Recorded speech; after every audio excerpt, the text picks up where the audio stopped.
আজকে বিপদনাশিনী পূজার প্রসাদ আমি আজকে পূজাই দিতাম হইলে তো আজকে দিছি না, আমি আগামী শনিবারে দিব। আর এদিক দিয়ে তারা পাইতেছি দেহ বিপদনাশিনী পূজার প্রসাদ লয়ে আইছে। আর দেহ কাঁঠাল দিতেছে, কাঁঠালটি কিন্তু খুব স্বাদ, শক্ত শক্ত কাঁঠাল। না খাইছি তো একবার, কাঁঠালটি স্বাদ আছে, আমি আগেই খাইছি একবার।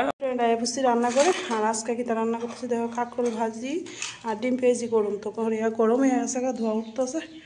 তো আমি দিয়ে ডিমটা একটু লাল লাল হইলে নামাইলাম, লাল লাল হয়ে গেছে তখন ডিম নামাইলাম। পেঁয়াজ আর কাঁচামরিচ একটু বাটা, কাঁচামরিচ যেন বাইটে একসাথে বাইটে লাইছি একটু। আর এখানে কুচের না পেঁয়াজ রাখছি। তো গাইছি এখানে পাঁচফোড়ন, তেজপাতা, শুকনো মরিচ আর তেজপাতা দিয়ে সোমবার দিয়ে দিচ্ছি, তখন দিয়ে দেবো আমি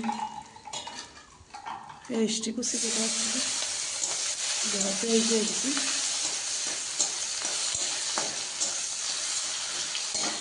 আর দিয়ে দেবো বাটা পেঁয়াজটি, যে পেঁয়াজটি বেটে রাখছি এখন, এই পেঁয়াজটি একটু হালকা হয়ে গেছে তখন দিয়ে দিচ্ছি।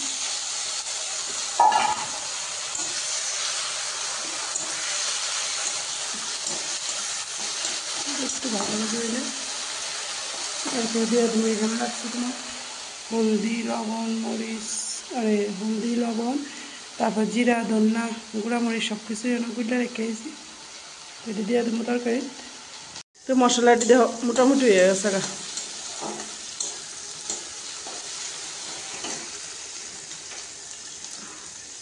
তখন এই যে গুলা মশলাটা দিয়ে দেবো,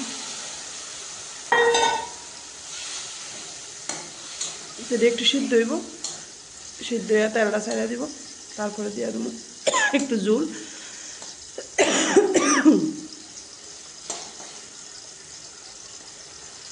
মশলাটা সিদ্ধ একটু ঢাকনি দিয়ে দিতেছি।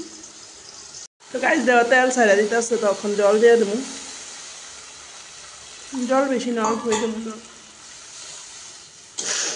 এই রান্নাটা কিন্তু আমার নিজের রান্না না, এটা আরেকজনের রান্না, আমি দেখছি এমনি রান্না করছে, তো আমি আজকে রান্না করলাম, দেখি খাইয়া কেমন হয়।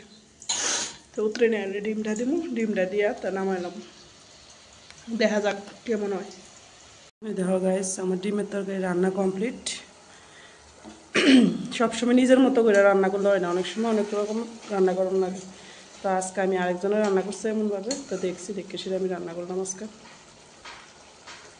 তো আমার তরকারি হয়ে গেছে, আমি এখন নামাই লাইতেছি ডিমের তরকারিটা, নামাই লই। দেখো আমার তরকারি রেডি হয়ে গেছে, রান্না কমপ্লিট। তো আজকে দেখুন আমি কেমন হয় টেস্ট। গাইস আমার রান্না কমপ্লিট, এই যে দেখো তরকারি নামাই লাইছি, যে দেখো তরকারিটা কালারটা কিন্তু খুব সুন্দর দেখা যাইতেছে। খাইতে কেমন হইব হইতে পারি না, তো খাইয়া দেখুন কেমন হয়। তো চলো।